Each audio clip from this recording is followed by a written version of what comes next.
గోవిందరాజులు గద్దె దగ్గరికి నేను వచ్చాను. గోవిందరాజులు అంటే మరెవరో కాదు, సమ్మక్క కొడుకు, సారలక్కకి సోదరుడు. అదిగోండి, ఈయన కాకతీయులతో జరిగిన పోరాటంలో అమరుడయ్యాడు. ఇక్కడ చూడొచ్చు గోవిందరాజుల గద్దె ఇది. మిగతా సమ్మక్క సారక్కల గద్దెల్లాగే ఈ గద్దెను కూడా మనం ఇక్కడ చూడవచ్చు. సేమ్ భక్తులు అక్కడైతే ఎలాగ పసుపు కుంకుమలు మొక్కులు చెల్లించారో ఇక్కడ కూడా అలాగే ఉంది. తమ కోరికలు నెరవేరాలని భక్తులందరూ కూడా ఈ గద్దె చుట్టూ చేరి మొక్కులు చెల్లించేసి ఎలా తలలు వాల్చి అలాగే గద్దెల్ని ఆలింగనం చేసుకుంటూ తమ కోరికలు చెప్తున్నారో చూడండి. ఇదిగోండి ఇక్కడ కూడా అక్కడ ఎలాగైతే సమ్మక్క సారలక్కల పక్కన శిలా తోరణాలు కనిపించాయో ఇక్కడ కూడా అవే కనిపిస్తూ ఉన్నాయి. మీరందరూ చూడొచ్చు.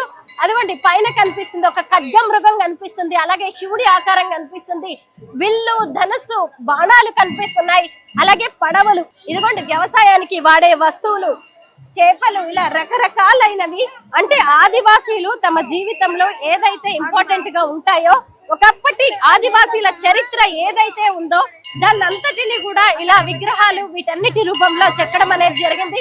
ఎందుకంటే ఆదివాసీలు సమ్మక్క సారక్కల చరిత్ర అందరికీ తెలిసింది కాదు, భావితరాలకి మరికొంతమందికి ఈ చరిత్ర తెలియాలని ప్రభుత్వం ఇలాంటి ఏర్పాట్లు చేసింది.